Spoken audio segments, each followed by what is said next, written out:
Hey guys, welcome back to another Sheen Talk. My name is Anila. I am here with Paige Turner. This one is going to be a great one. How are you today? I am good. How are you? Tired, but we're going to get through this. I'm excited. So I'm just going to jump right in whenever you're ready. Let's go. All right. So my first question is, well, I did do some research before I get into the questions.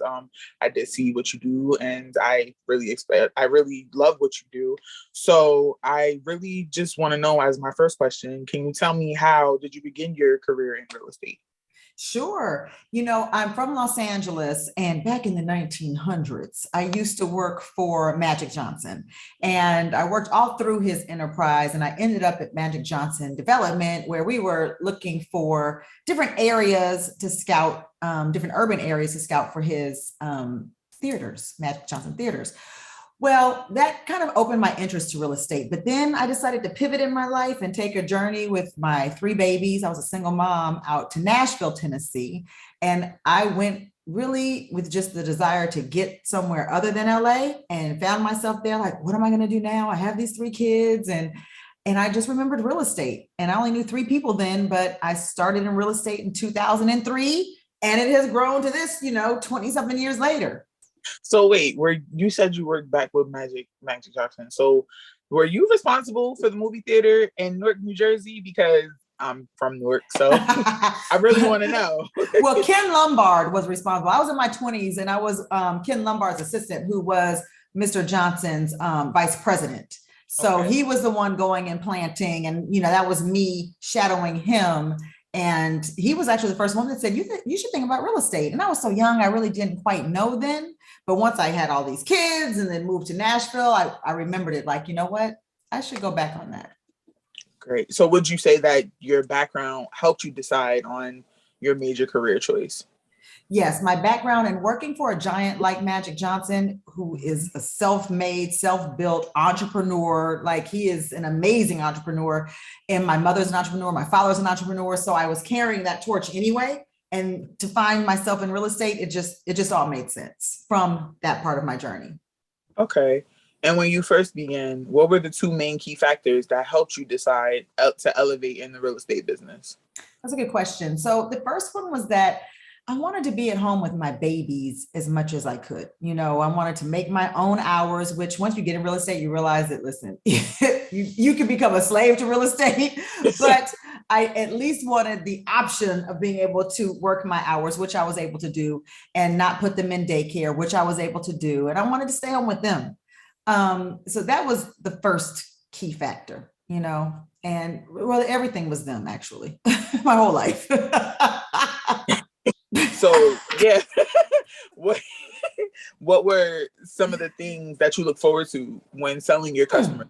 Oh, a dream realized.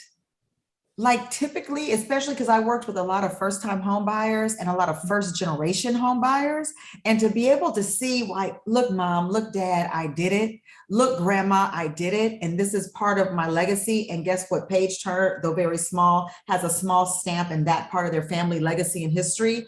That's it. That's the real deal right there. Because most people, especially in the Black and brown communities, don't know that owning a home is attainable. You have to take certain steps, apply certain principles, but anyone can be a homeowner. And it's one of the quickest ways to build wealth. So I'm here for that all day, education and being part of that first-time homebuyer's journey. I should definitely look into that, because nobody I know owns a home. Yeah. Well, I should get on a Zoom and do a first-time home buyer class with you guys, because even if you don't own the home you live in, you need to own dirt somewhere. So if that means you need to leave expensive New Jersey and go to Alabama for an investment property, you need to own property somewhere. Yeah, because New Jersey is very expensive. Can you tell me about your experience while being on the new show that's coming up? It's called Fix My Flip. So yeah, can you tell me more about that? Experience, it's amazing. So what I'm doing is I'm going in with my own money, a plan to help mostly novice and first-time flippers get out of a hole that they've dug, whether it's because they bought a house sight unseen, they don't have a budget, they just didn't do the proper pre-planning. in order to get in this business to be and remain successful. So I come in and I help them. But that's great, okay, oh yay, Paige is going to come in and help. But what I really get to see is people win. And people get out of a really tough place, like being in a hole. And there's nothing like when a person says, I need help, because a lot of times pride and ego comes into play and people don't ask for help. And then what do? They drown. But instead they're like, I need help. That's the person I respect the most. Somebody who says, I need help, listens to their coach, because I've been there, I've done that. And I know, because I've been in this long enough to know how to get you out of this hole. And then what's even greater is that they can say, you know what? Flipping isn't for me. I tried it and thank you for helping me, but now I know that this isn't the path I want to go on. Or they fall in love with the whole process and the business of flipping. So the biggest thing is that I teach these flippers how to run their flip as a business and not just hustle it as a side game or a side hustle. Are there any key points that viewers can take away when watching the production? Oh, so many. Number one, they're going to immediately know that, oh, flipping is a business and it's not as easy as we make it look. Okay, as Instagram makes it look, as social media makes it look. Number one. Number two, you better have a good budget and you better pad your budget 10%, because there are going to be unknowns that happen while you're flipping, because there's just no such thing as an easy flip, and you want to be prepared so that you don't get stuck. Number three, find a mentor. A lot of people jump in thinking, again, that it's an easy business, only to find out that it's not, and then they don't know where to go for help. So, there's so many takeaways from the show. Definitely. Being as though you've helped people with homes constantly, what advice would you give to anyone who's looking to purchase a home? Oh, definitely work with a realtor.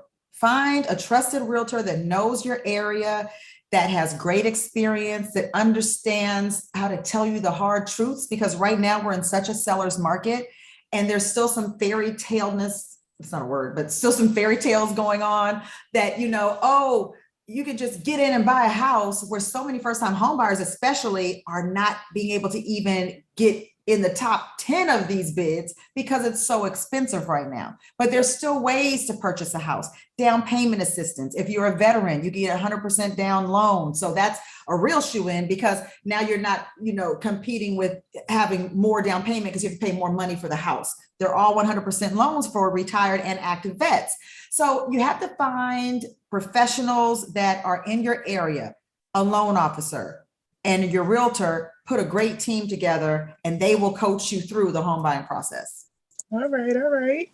So looking back from your whole entire point of view and experience and just growing as a person, what was the biggest achievement you had that had an impact on both your career and your personal life?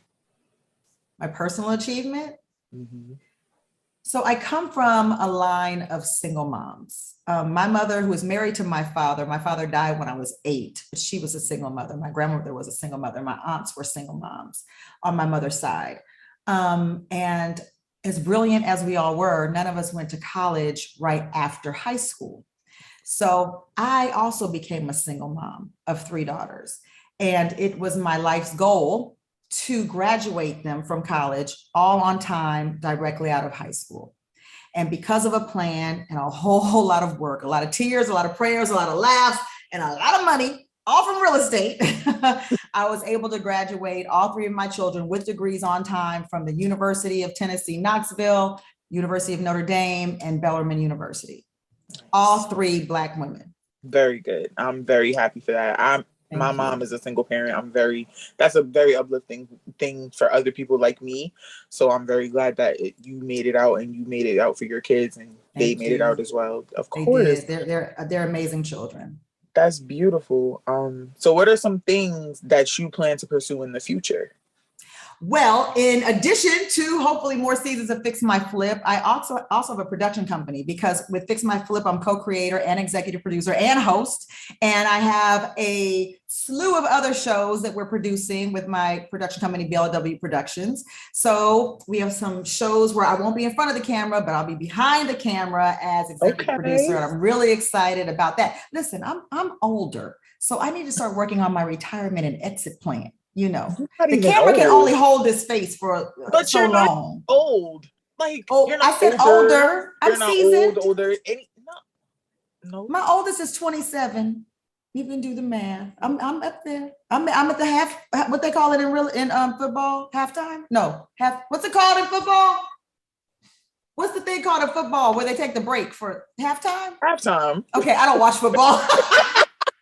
No, if my mom was here to hear that, she would disagree because she says the same thing all the time, and I'm just like, Mom, you're not. I'm at halftime. I gotta start writing my exit plan.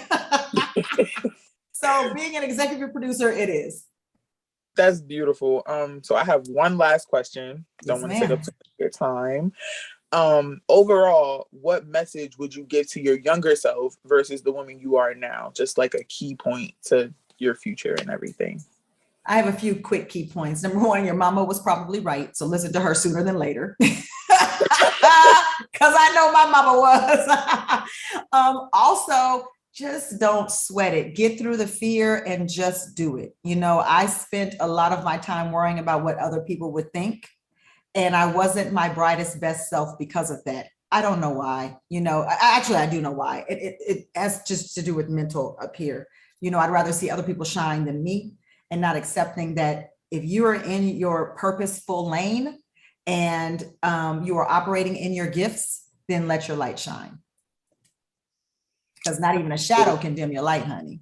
Nope, not at all. See how we just pushed through this, and we sure did.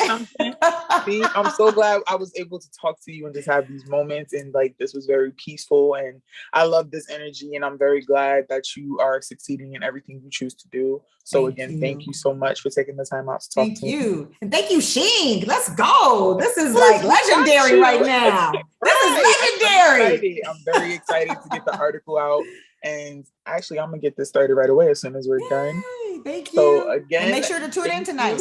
Make sure HGTV and Discovery Plus. Okay, I got you. I'm gonna tell my mother too. She gonna watch. Please tell her. You tell her. Give her a high five from me and say, "Hey, girl." Okay, I got you. Thank you so much again. Thank you.